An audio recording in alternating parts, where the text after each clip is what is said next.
For our short program today, we're fortunate to be joined by Mercer Island Rotarian David Bobanich for our next presentation. David serves as Executive Director of Harvest Against Hunger, a nonprofit food security organization that connects farmers, truckers, volunteers, and food banks to reduce hunger and food waste. We understand that food bank demand in our area is up by about 30%, and many of the people they see are new clients. So David, please give us a current report. Quickly share my screen so that you can see. Thanks, and it's a real, I really appreciate the opportunity to come and talk to the club today about some of the things that we're doing as an organization, and I think more broadly, what's happening in the hunger relief community around COVID-19 and the impact that that's having with our hunger relief partners and certainly the people that they serve. So one of the things that we always try to focus on at the beginning of a conversation about Harvest Against Hunger is the idea that providing healthy food to people in need builds healthier communities. And that's a really important part of everything that we do and all the decisions that we make. And so, the idea of providing produce and healthy produce into the food bank community is so integral to the work that we've done for many, many years as a district project. So I'm going to start out, if you will bear with me, and there's a lot of information I'm going to try to get through here. So the COVID-19 hunger response update on the statewide level. So what I'm going to talk about initially is just what's happening all across the state with a number of our partners. So I volunteered at several hunger relief organizations recently and across the board in talking with directors who I've known for a very long time. Most of them are saying that more than half of the services that they're providing right now are going to first-time visitors. So people who have never come into the program before are coming in and asking for help. So it's a really challenging time, obviously, for a number of people as unemployment, as a lot of other uncertainty around COVID-19 is hitting. So at the same time, and that's also increasing just the sheer number of people that are coming in requesting help. At the same time that's happening, we're seeing volunteer numbers are down pretty dramatically at hunger relief organizations. And that's obviously a lot of folks who are retired or may have a little more time, typically serve as the volunteers, but they may not be as comfortable volunteering. And so right now what we're doing in Washington State is we're working with the National Guard, the Red Cross, and a couple of other organizations to try to backfill those voids that are left by volunteers who just aren't able to come to the food bank as they typically would.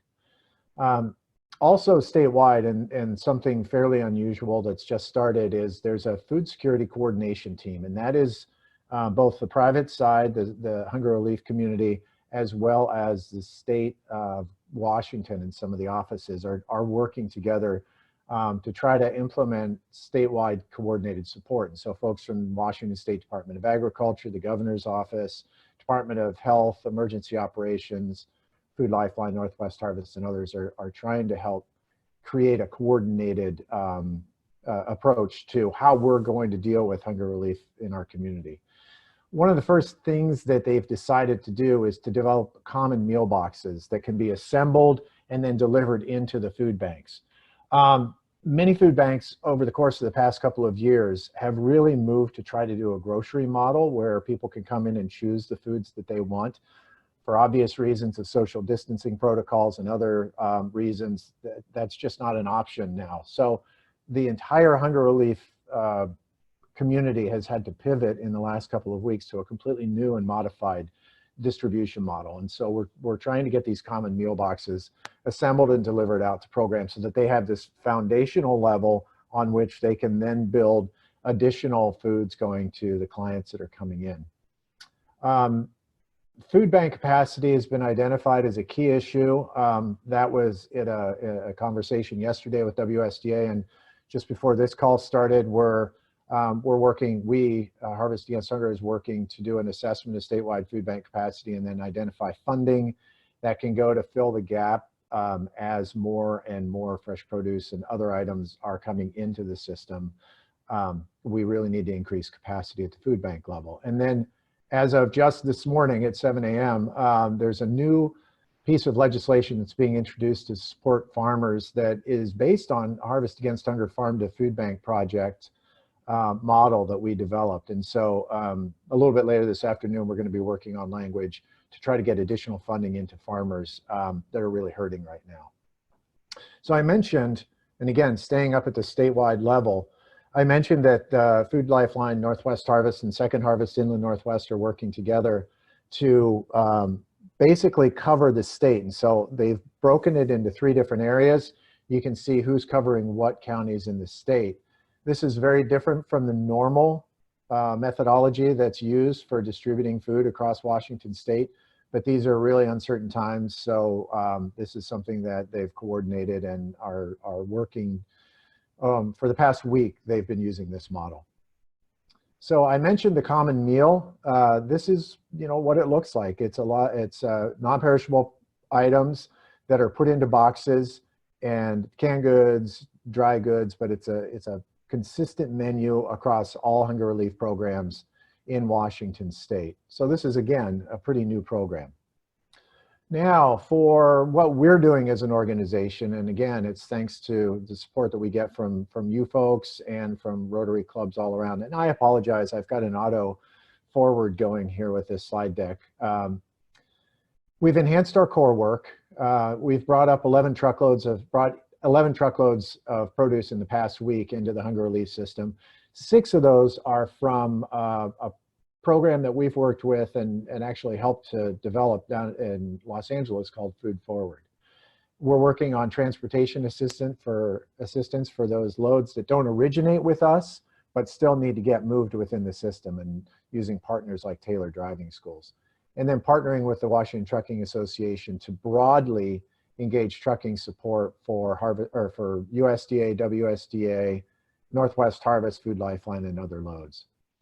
Our Harvest Vista program, we're repositioning AmeriCorps Vista that are participating in that program to provide direct service. Usually they're they're working on capacity building programs. We understand that there will be $25 billion in additional funding for the Corporation for National and Community Service, which oversees AmeriCorps Vista, to expand programs. And they've already been in touch with us to bring our program, our Harvest Vista program, to scale. So they're looking to leverage a program that we have and bring it to scale broadly across the country. And then we're going to be participating in a national training for CNCS programs. But a really fun thing that we did that is tied directly to this club is we found out from very early days of discussion around what we're doing on statewide hunger relief that face masks are really needed at food banks. So PPE, personal protective equipment, is really needed at hunger relief organizations. However, the state emergency office has determined that there are basically 3 tiers for PPE. One is hospitals, then tier 2 is first responders, and then tier 3 were the hunger relief organizations. So for hunger relief organizations, the word that came out from the EOC was, you're third in line, we're not going to be able to get face masks to you for a couple of months. And so just for a number of reasons, but we decided in conversations that Caroline and I had that we were going to try to work with your Seattle 4 Rotarian, Christy Chen, to use contacts that she has to get face masks for food banks. And within a week, we had identified 25,000 face masks that are going to be able to go out through the hunger relief system. The great thing about it is that those are being delivered within 3 to 5 days. And so we've already put the first batch shipment out to food banks. Next one arrives tomorrow and is going to be distributed tomorrow afternoon to food banks. So kudos to Christy for helping us to get those really desperately needed face masks for food banks, for volunteers and staff to be able to use to stay safe. We're working to expand our programs to support farmers and food banks, our Farm to Food Pantry and King County Farmers Share initiatives. developing a new hunger relief capacity grants initiative to increase the amount of freezer space and refrigerator space. We're also working on a Rotary Global grant and trying to get matching funds so that we can do that specifically within King County for hunger relief organizations. And then we're expanding our logistics partners with American Logistics Aid Network, FEMA Region 10, and Washington Trucking Association, because as an organization, we're in such a unique position on just facilitating distribution of product.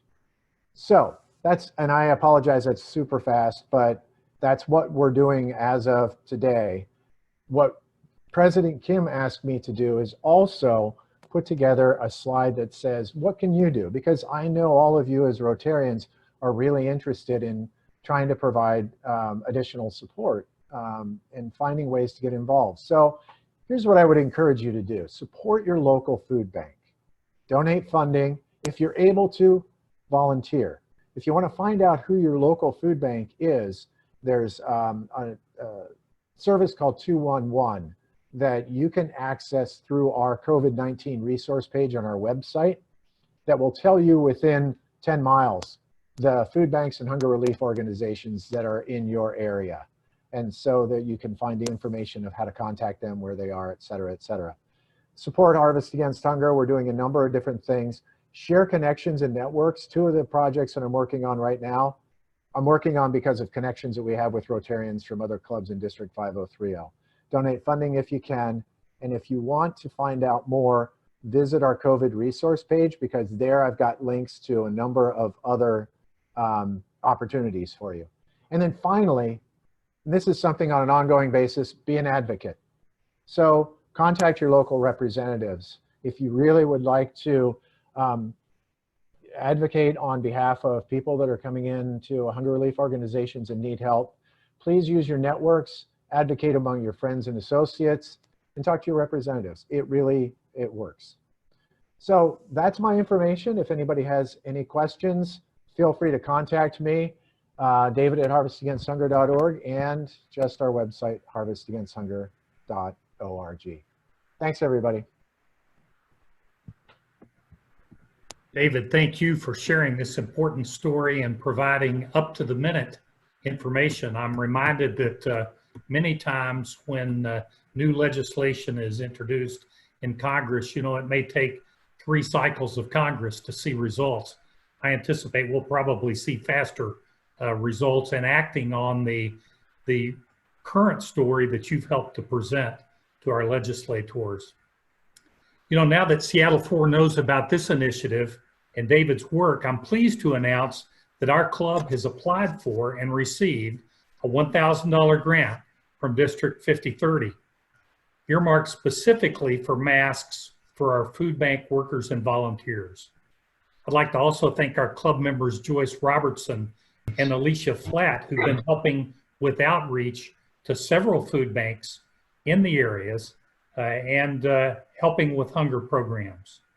And finally, I'll say you won't be surprised to learn that that masked marvel in the right-hand picture that you see is our very own Executive Director, Caroline Bobanek, who in her off hours, and Caroline, most of us are familiar with the term pro bono, Caroline contributes to the success of David's work. They do share a son and other aspects in their relationship.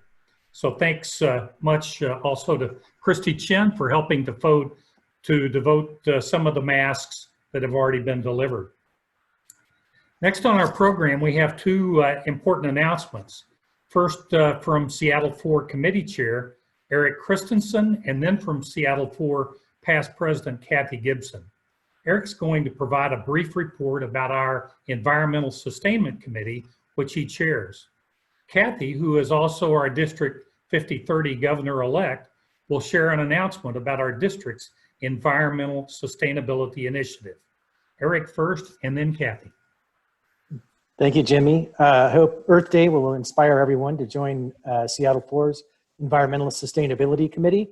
The committee's mission is to connect the club with local sustainability-related events and service projects. For example, Seattle 4 has for many years participated in the annual cleanup of the Washington Park Arboretum that's sponsored by the Student Conservation Association. sadly canceled for obvious reasons this year. Last year, we arranged for a guided tour with Mountains to Sound Greenway Trust, the Middle Fork Snoqualmie Valley, giving us a sneak preview of their many plans for that wonderful wild area that's just a few minutes drive from downtown Seattle. If you missed it, you missed something. We also connect Rotary with many local nonprofits in the environmental sustainability world. Over the last few years, as just a couple of examples, we've successfully obtained SRSF grants for Tiny Trees, an organization that teaches preschoolers in outdoor classrooms in Seattle area parks, and ECOS, which excuse me, works with immigrant and low-income communities on projects such as restoration of environmentally sensitive areas along the Duwamish Waterway. Finally, the committee connects Seattle 4 with the worldwide sustainability initiatives of Rotary International and the district initiatives that Kathy's going to talk about. And we also connect Rotarians with Seattle industries and entrepreneurs who are addressing the world's most vexing sustainability problems. Please join us. You can reach out to me or join our monthly meeting if you're interested. Thank you. Back to you, Jenny.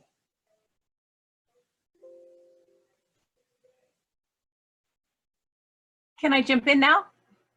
All right. Thank you, Eric, for all the great work you and your committee are doing. Seattle 4 is just one of 46 clubs observing the 50th anniversary of Earth Day this week. And I've been very inspired by what clubs around our district are doing in terms of environmental sustainability efforts. And to support and to further amplify the environmental and sustainability work of clubs, I'm going to be establishing, or essentially just as of yesterday, formally established an environmental sustainability standing committee at our district level. And the intent there, the goal is to increase coordination and impact for environmental education, advocacy, partnerships with environmental groups and organizations around our region, and to share best practices with clubs and to dial into what Rotary International is doing. And I'm delighted today to introduce you to the founding father for this initiative at our district level, the first district committee chair for the Environmental Sustainability Initiative in 5030, and it's Irv DeSmet. Irv is a seasoned Rotarian, a real champion of the environment. He's a Woodinville Rotarian, and I'd like to unmute Irv so he can say something to us. Irv, I don't see you on my screen, but I know you're there.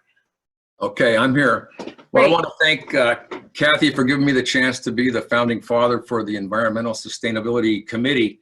I just say a couple of things. First of all, happy Earth Day to everybody, to my fellow Rotarians. You've got big hearts. We've made a difference in the world already. So, you know, the time is right. We know, all of us know the time is right now for Mother Earth and to get with the program.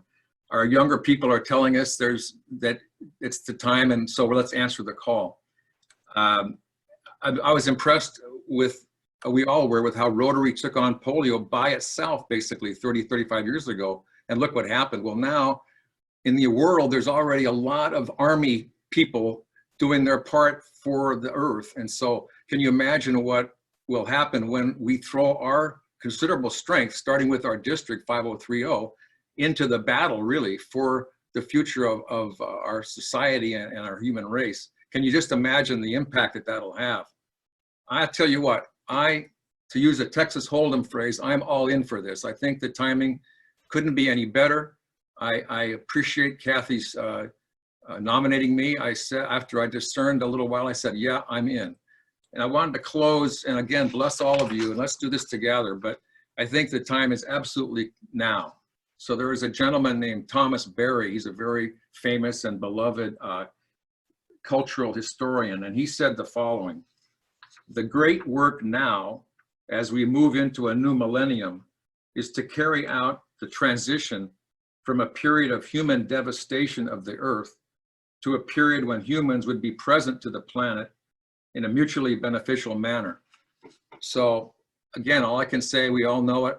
Let's work together. I'm happy to lay a solid foundation with Kathy's support to make this a part of our fabric of our Rotary way of life, because it's the right fabric to add to our beautiful tapestry together. So thanks again, Kathy, and I look forward to being a part of this great mission with all of you. Thank you. Thank you, Irv, and thank you, fellow Seattle Rotarians. I look forward to promoting climate action in the years ahead with your support. Thank you. Many thanks to our club member leaders, Eric and Kathy, and for Woodinville Rotarian Irv for sharing this important information. And now for our special guest and his Mountains to Greenway program. Jon Hoekstra was recommended by Seattle 4 Rotarian Kathy Williams. Kathy told me this week that she recently completed many years of service on the board for Mountains to Sound Greenway. She stated that many of us who spend most of our time either in downtown Seattle or other urban areas should know of this wonderful organization that has brokered preservation of natural beauty along Interstate 90 east of Issaquah. Our speaker is Jon Hoekstra. Jon is the executive director. He's been with the trust since 2015. Before joining the trust, Jon served as chief scientist for the World Wildlife Fund. So those of you in Seattle 4 who are very interested in data-based decisions, I know that Jon has a good grounding in that. He also led a variety of strategy and conservation initiatives at the Nature Conservancy. So Jon has come to this role that he leads now well prepared. Some of you will recall, since this is the 50th anniversary of Earth Day, the extraordinary leadership of Seattle resident Jim Ellis, who brought many diverse interests together and whose groundwork has laid the foundation for much of the work that is being done even now. So without further ado, welcome to Seattle 4, Jon Hoekstra. Thanks, Jimmy. Good afternoon, everybody, and thank you so much for the opportunity to speak with you on Earth Day. Happy Earth Day. I also want to say thank you to Kathy for inviting me to participate in this. She's very kindly invited me to join a couple of the Rotary luncheons, so I've gotten to experience a little bit about what you all as a club do, and the presenters I saw were so inspiring and informative. I'm honored to get to be one of them. So thanks for having me. And also say hi to Arnie and Judy Ness. I know you guys are out there somewhere, and I think I saw Wally Cagle's name on the list as well. So I'm going to pull my screen up here so I can share some slides with you all. Terrific. All right. Well, today was meant to be a global day of celebration and action. There were rallies and events planned all over the world, and sadly, of course, all of us are now reeling in the midst of this pandemic. And so I want to start by saying that I hope that each of you and your families are staying home and staying safe. And my heart goes out to you if you or loved ones have been directly affected already. I also want to say thank you for doing your part on behalf of our community to help contain this virus. And to enable our healthcare workers to do their job of taking care of the people who have become sick. As hard as things are right now, I'm really optimistic that in the next few weeks we're going to be able to start resuming some of our safe activities. So I'm hopeful for that. All right, let's make sure my screen is going here. Okay, so again, despite the circumstances, Earth Day is, it still merits our reflection, and the protection of our natural environment still needs our continued resolve. So even amidst all the pandemic stuff. And the reason for that is that nature provides so much for us every single day. It provides clean air, clean water, healthy food, as we heard David talk about. And a lot of that food comes locally from our farmlands in the Snoqualmie Valley and down in Enumclaw Valley. In nature, we also seek adventure. We experience rejuvenation, and we discover inspiration. And deep down, nature shapes our identity and our culture, and it connects us to the wider world around us. So on Earth Day, we celebrate this relationship that we have with nature, and we celebrate and kind of reaffirm our commitment to taking care of it. And that commitment's never been more important, I think, than it is today. Here in Seattle, we take great pride in being home to leaders and innovators in aerospace sector, the technology sector, the health sector. I think we should also take tremendous pride that the Pacific Northwest is home to a number of leaders and innovators in the environmental protection arena as well.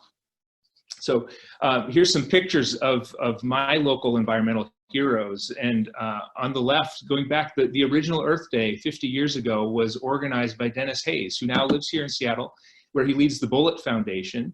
And under his leadership, the Bullitt Foundation built the world's greenest office building right up on Madison Avenue here in town.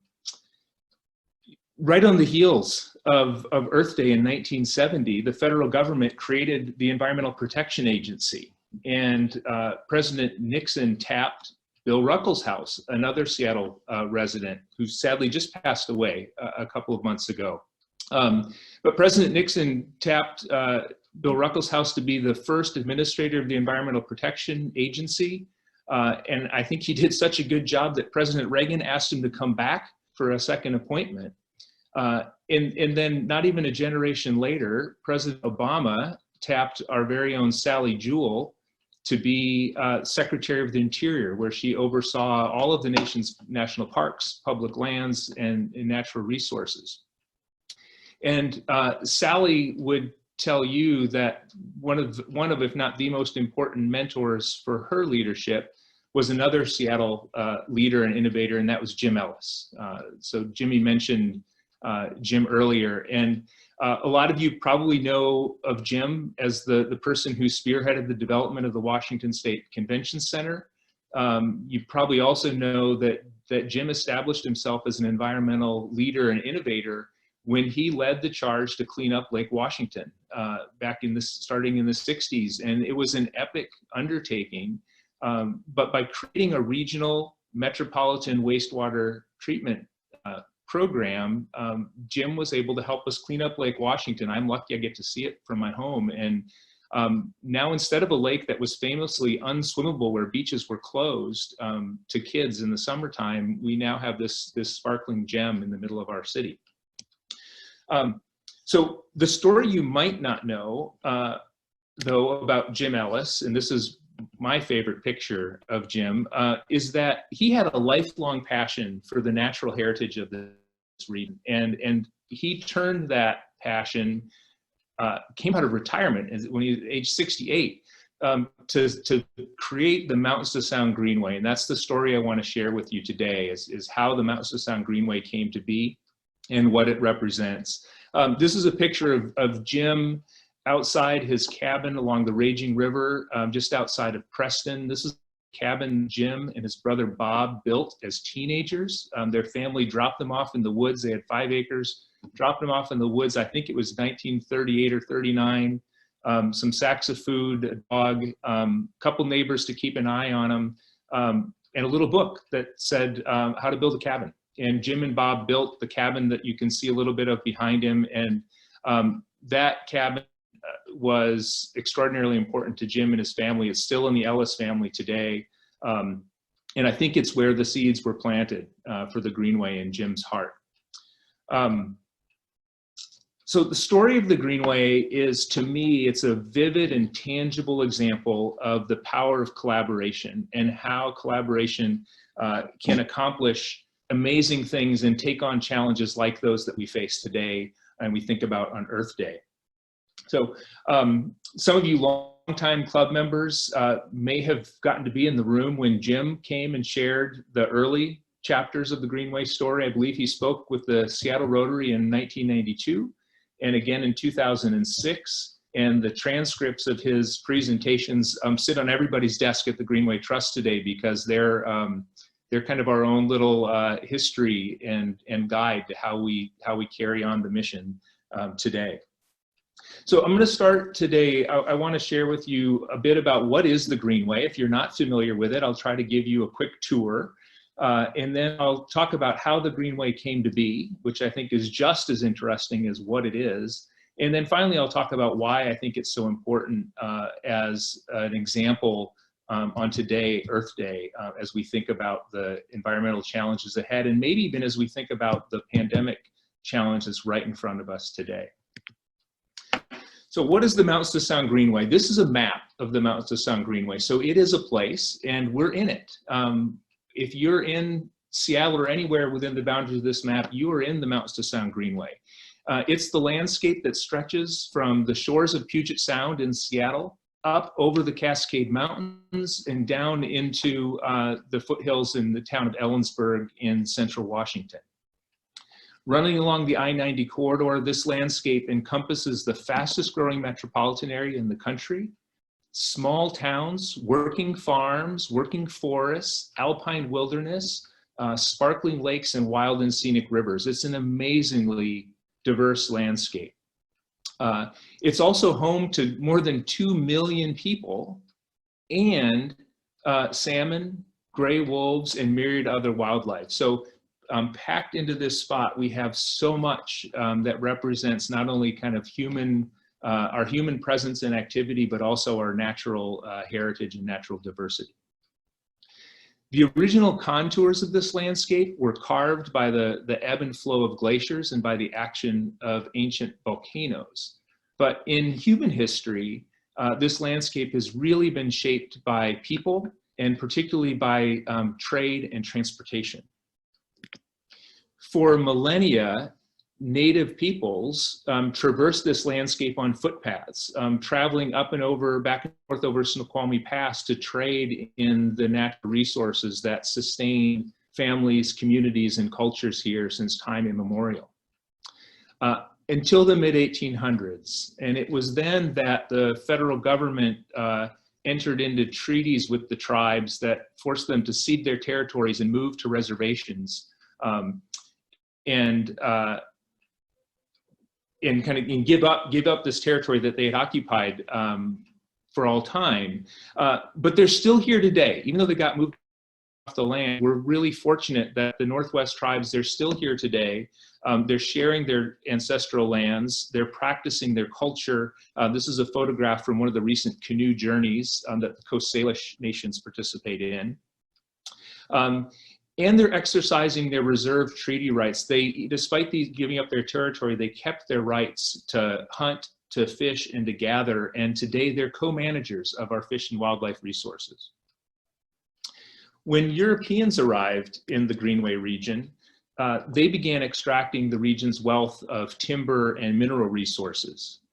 So during this time, federal land grants checkerboarded the landscape. Every other square mile of land that was part of federal territory was granted to private enterprises to finance transcontinental railroads. And so in this region, we were part of the single biggest land grant that financed the Burlington Northern Railroad.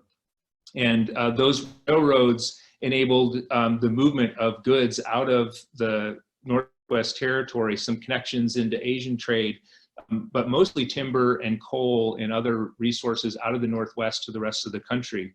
And the sale of those checkerboard lands, importantly, established on the west side of the Cascades, a guy named George Weyerhaeuser bought a bunch of land, and the other side, Burlington Railway Company became Plum Creek. And so we saw two of the biggest industrial timber companies grow up out of the region as a result of the checkerboarding. That, of course, fueled the economy here and really shaped the landscape for many years. Until in the 20th century, the early 1900s, we saw the rise of the automobile, and another transformation came.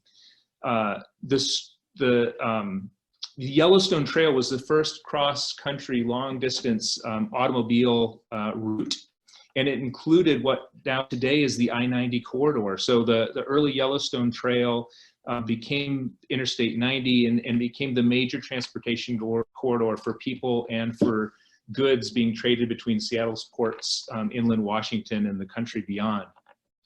Interestingly, the stretch of I-90 through the Greenway was the first interstate in the country designated National Scenic Byway. And if you've driven I-90, I think you can imagine why that is. It's a spectacularly scenic route. And recently, the Washington State Department of Transportation teamed up with conservation interests to now complete the Wildlife Bridges project. So again, if you've driven I-90, within the last year or so, you've seen this extraordinary wildlife bridge. This is a route that is already providing safe passage for deer, for elk, and for other wildlife trying to move north and south through the Cascade Mountain wilderness area. And it enables them to pass over, or what you might not know is there are also, I believe, 7 or 8 underpasses where wildlife can move underneath the freeway. But this was a pioneering project that has helped not only improve traffic safety and the flow of traffic east-west of people and goods, but also wildlife moving north-south. And I think it's a great example of the kind of creative, innovative approaches that we take here in the Pacific Northwest.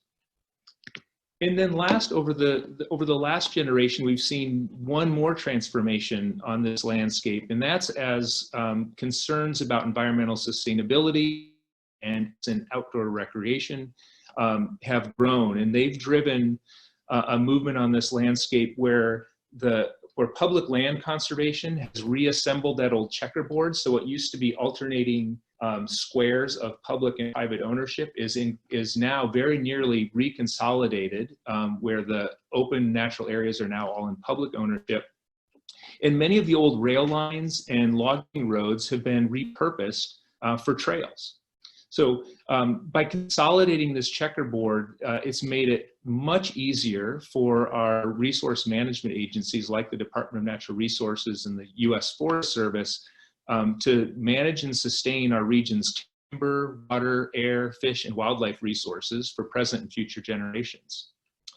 It's also been central to protecting some of our favorite places like Mount Si, Tiger Mountain, and the Channaway Valley were all places that were checkerboarded in public and private ownership, and now these beloved parts of the landscape are all protected in public lands thanks to those conservation efforts. Similarly, trail conversions and logging roads have become our and really remarkably extensive trail network in the region. The backbone of that network is the Mountains to Sound Greenway Trail that starts in downtown Seattle, heads east over I-90, eventually merges with the Palouse to Cascades Trail to continue all the way to Ellensburg and actually all the way beyond to the eastern end of the state. And that backbone trail is crisscrossed north and south by a number of other trails, the Burke-Gilman in Seattle, what will be known as the East Rail, the old Woodinville dinner train route through Bellevue, and including one of the 11 national scenic trails, the Pacific Crest, also runs north-south through the Greenway. So we're really blessed by this network. One of you, Eric, mentioned the tour that some of you joined the Greenway on last year of the Middle Fork Snoqualmie Valley. It's another part of this landscape I'll point out, just outside of North Bend. This is a place where the Greenway Trust has led a public-private campaign and coalition that's invested more than $8 million in just the last 3 years to enhance recreation access in infrastructure, including construction of one of the first ADA accessible trails along a wild and scenic river anywhere in the country. We can't get out there right now, but when we can, would be delighted to put together another tour. I did to walk this trail before the closures, and it is exceptionally beautiful, and it's exciting to know that anybody of any ability level can get out there and take in a little bit of this breathtaking landscape. Also in Kittitas County, other side of the mountains, we're leading an initiative called the Towns to Channaway, which is now just starting to build out multi-use trails that'll connect communities like Roslyn and Clay Elum to the nearby public lands, not only making the public lands accessible, but also helping those small towns promote outdoor recreation-based tourism and economic activity. So this combination of natural and historic and cultural resources that define the Mountains to Sound Greenway is distinctly Northwest. And it's also why last year Congress designated this landscape as a national heritage area. We are really, really proud of this. The Greenway Trust has been working and advocating for this designation for nearly a decade.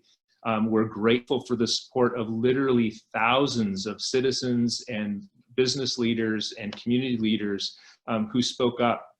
And this designation, which is, again, it's a congressional designation, it affirms what we all know already. This place is special, it's unique. And now it's official. We're on the map nationally, and we joined the company of other nationally significant landscapes like Niagara Falls and the Mississippi Gulf Coast, these kind of iconic places to help. We are now helping tell another chapter of the American story. And as a National Heritage Area, the Greenway Trust is now charged with leading a cooperative management plan that will develop interpretive resources for residents and visitors alike to help learn about the history of this landscape. And we'll also be, we're charged with promoting public-private partnerships to take care of the natural, cultural, and historic resources that define the Greenway. So we're very proud and honored to be taking this on. And the benefits of this designation include visibility. As a National Heritage Area, we're promoted nationally by the National Park Service as a significant landscape and a place that people visit. There are people that tour the country visiting National Heritage Areas. And I think it's also going to create some economic development opportunities because of the tourism draw and the opportunity to celebrate this region's history. So how did the Greenway come to be? The idea of the Greenway was born of grassroots activism in 1990, 30 years ago, when a group of concerned citizens that were organized by the Issaquah Alps Trail Club organized a 5-day march from the top of Snoqualmie Pass all the way down to the waterfront in Seattle. And so this is the original poster from that march. I think it's a great visual, gives you a sense of that pathway from the mountains to the Sound. And then we have a photograph from that original march that featured some classic Northwest rain where people still went out hiking. The goal of that march was to raise awareness of this landscape and to help people appreciate just what could be lost if we didn't think carefully and intentionally about how and where development happened and about how and where conservation happened. Along the way, some local and state elected leaders joined the march, and they were both inspired by the landscape they saw and they were motivated by the passion of the people to do something about this. And again, that was in 1990. And a year later, Jim Ellis joined the cause when he rallied grass top leaders to create the Greenway Trust. So Jim used his deep and vast Rolodex to call some of the most influential people around the community, around the state, and say, we need to get behind this. This is something that's important.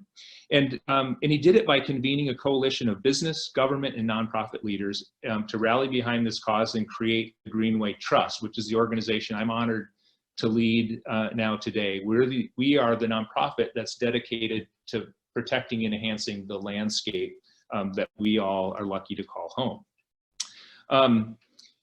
At that time, what Jim started was pretty unprecedented. It was definitely innovative. The environmental movement in 1990 was rather adversarial. Conservationists only met timber companies and developers in courtrooms. But Jim showed everybody a new and different way. Meeting over dinner at the Preston Community Center, where we hold our board meetings to this day, Jim gathered people to break bread together, and over these meals, foes became friends. And with Jim's focus on positive, pragmatic action, they discovered common ground and things that they could work on together in this landscape. And for 30 years now, this recipe has worked as the Greenway Trust has operated on values of trust, cooperation, and positive, pragmatic action. Everything we do is done in collaboration with and through others. And we do it, again, by convening this very broad coalition that spans the public sector, the private sector, and the nonprofit sector. Our coalition includes elected officials and agency leaders from all levels of government. We have representatives from small businesses and large in the region, and we have representatives from recreation, conservation, and heritage nonprofits. And together, we're able to take action to conserve and enhance the Greenway landscape that benefits everyone. Over the last 30 years, this coalition, I should have said, this is a photograph of one of our board meetings, just to give you a sense. We have a board of 60 people. We have another board of advisors of another 40, and we have a technical advisory council of 100. So as my deputy director likes to say, we have 200 fantastic colleagues. But this is a picture of our meeting at the Preston Community Center, now named the Jim Ellis Preston Community Center. So over the last 30 years, what has this coalition been able to accomplish? It's extraordinary. The Greenway Coalition has conserved nearly 300,000 acres of forest and open space between here and between Seattle and Ellensburg. We've constructed and improved and maintained hundreds of miles of trails that connect communities and provide access to public lands. We've planted nearly 1 million native trees and shrubs to restore urban parks and streams. We've mobilized thousands of volunteers to restore native habitats in and around our communities. And we've provided hands-on environmental science curricula for tens of thousands of school children who are going to become the next generation of stewards of the Greenway. The result of these many efforts is a landscape that enriches our community every single day by offering abundant opportunities for people to get outdoors and connect with nature, by making our forests, our farms, our municipal water supplies, and our communities more resilient to a changing climate, and by creating economic attraction for regional employers, tourism, and outdoor recreation. The outdoor recreation alone is before the pandemic, was a $22 billion a year industry in the state of Washington, and about 4.5 of that billion took place right in the Greenway. So it's an amazing economic resource as well as just the heart and soul of this place. And now as a National Heritage Area, I'm really excited because I think that this place with its dramatic scenery, as you can see in this photograph, and I think the really exciting and inspirational story of how it came to be through local community-based action can be a model for similar approaches in other parts of the country. And so that brings me back to Earth Day. Why do I think the Greenway story is such an important one for us to think about on this 50th Earth Day?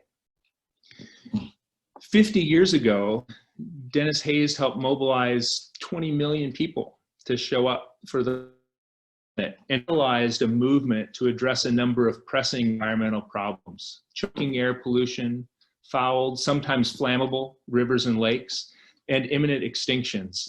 I came of age kind of right on the heels of Earth Day, and so to me, I remember not being able to swim in the lake in my hometown. I remember terrible air pollution and smog. I remember that bald eagles and peregrine falcons were things you could only hope to one day maybe see.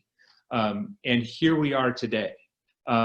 Think about a sunny day 2 days ago in Seattle. We can see our progress on clean air when we can see the Olympics and the Cascades and Mount Baker and Mount Rainier in an unbroken, extraordinary vista. We can see our progress on clean water when we see the blue of Lake Washington or Lake Sammamish. And we can appreciate the dramatic recovery of species like bald eagle and falcon, which we can see nesting right here in Seattle. And even gray wolves are present in the Greenway in the Channaway Forest on the east side of the mountain. So you could technically see occupied wolf habitat from Seattle as well. So to me, that's a great inspiration that we have achieved things both nationally and here locally that were the grand challenges of the day 50 years ago. But today we still face a number of grand challenges. And among them, I'd highlight cleaning up the stormwater pollution that threatens the health of Puget Sound and the survival of our salmon and our orca. Bringing environmental justice to many communities right here in King County, where people suffer from poorer health and shorter life expectancy because of too much pollution and too little access to nature and the outdoors in their neighborhoods. And then, of course, tackling the biggest challenge of all, which is climate change. And how are we going to dramatically reduce our carbon emissions and increase our community and natural resilience to climate impacts already upon us? None of these are going to be easy challenges to overcome, but I'm optimistic that we can and that we will, because we can look right here in the Greenway and we can find inspiration and example of just what is possible when people work together. Shared purpose and collaboration among the public, the private, and the nonprofit sector have achieved extraordinary things here in the Greenway, and things that I'm sure that not even Jim Ellis could imagine 30 years ago when he first organized the Greenway Trust. I don't think he could have even anticipated that it would be possible to become a national heritage area and to achieve so much in terms of land conservation. In fact, we're very close. One of the very first land conservation projects that Jim helped lead was near High Point, Exit 20. Some of you might like to go hiking there. And that was the start of protecting Tiger Mountain. And we'll soon be able to more publicly share the news that the last parcel of Tiger Mountain has also now been conserved. So 30 years on, we've taken something that otherwise would have been a developed area, and we've saved it as a wild and natural area right outside our urban centers. John, So, John, yeah. Jimmy here. I apologize for interrupting you, but one of our great challenges is the demand for use of this Zoom site. And so we're going to need to ask you to wrap it up in the next minute, if you will. We've run out of time for questions. So if any of you want to register your question, please put it on the chat link. And then I'll ask John if he wouldn't mind checking the chat before he leaves. And if he has time to stay for a few minutes, he can respond by chat. I'll do it. I'll kick it right through. Thanks, Jimmy. Sorry to run long. I'll end with just this photograph. This is a group of people celebrating what can be accomplished when people work together. This is a shot of the Middle Fork Road when it reopened.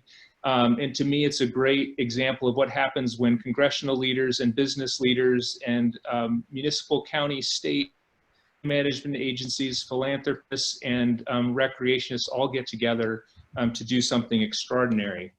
We're going to need that kind of teamwork to tackle kinds of challenges in front of us, but I'm confident we can do it since we have the inspiration of the outdoors around us and example that Jim Ellis set and the rest of us get to continue in practice. And I guess I do have one more slide, and that is just to say, the key to all this is to become part of something that's bigger than each of us. And so if you're interested, there are ways you can get involved right here in the Greenway. There's a lot to learn. If you aren't familiar with the issues, you can volunteer. We'll be ready to resume volunteer events as soon as we can all get back outdoors safely.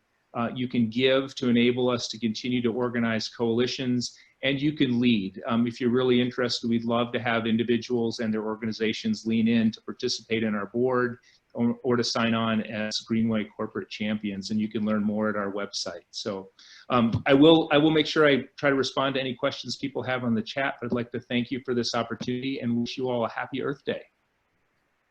John, thanks so much. And I'm sure those that you might see in the video tiles on their screen will join me in giving you a round of applause. Thank you. You bet. So Earth Day is pretty special, but having an inspiring program like today's is helpful both to spark vivid memories and also to think about reasons for gratitude. So I'll just quickly share what I think of both from a vivid memory and also feeling gratitude for those who've gone before us. As you first showed the pictures of or the map of the area, I was reminded of a Mailbox Peak journey that my son and I took when we were training to climb Mount Rainier before he deployed to Kuwait and Iraq as part of his Army National Guard experience. David, your comments reminded me that common meals provide food security for those who are in a critical need. John, your presentation reminded me of the fact that natural beauty is a result that your organization has helped to cobble together, is a result of far-sighted individuals that have created a legacy for all of us. And it's not unlike the UNESCO World Heritage Sites that I seek out when I'm in other parts of the world. And finally, a number of Seattle residents have contributed greatly to both Earth Day and care for our environment, and it's set a terrific example for all of us. So thanks to all of you for your presentations. And I'd like to comment my gratitude to all of our program participants, Jane Tornator, Linda Ruff, David Bobanek, Eric Christensen, Kathy Gibson, Irv Desmet, Jon Hoekstra, our staff members, Caroline Bobanek and Mariah Kempton, who do so much to ensure that our club has continued to create inspirational experiences for our members. Most of you know that this meeting will be posted on our Seattle 4 YouTube channel later this week. And this channel makes available our program highlights from the past 10 years. Several sponsors underwrite that service. A special shout out today to our gold level sponsor, Bob Alexander, for providing this great service to our members. Just a quick teaser for our program next week. It'll be presented by Seattle 4 member and Seattle Fire Chief Harold Scoggins. Harold plans to share insights from the Seattle Fire Department's response to the COVID-19 pandemic and describe that the impacts of this situation on our community's first responders. In a minute, we will take a short break. I know I mentioned earlier that fellowship is important to our club, and so we have a short bit of time for chat rooms, table talk we call it when we're in the hotel. And Mariah will, after I adjourn us, Mariah will place those that are still on the link for more than 60 seconds into a chat room. Should you go to the chat room, I'd like to ask you to answer this question. What will I do to assist with food sustainability in my community, combining both the Earth Day and the food security aspects of our meeting today? Thank you all for coming today and for the work you're doing in our community during these challenging days. You're invited again to stay for a few minutes in one of our Zoom breakout rooms for a brief discussion and fellowship. Please wait for Mariah. If you'd rather leave now, please do so. She'll know who to assign to breakout rooms. Our April 22nd meeting is now adjourned. Thank you for coming.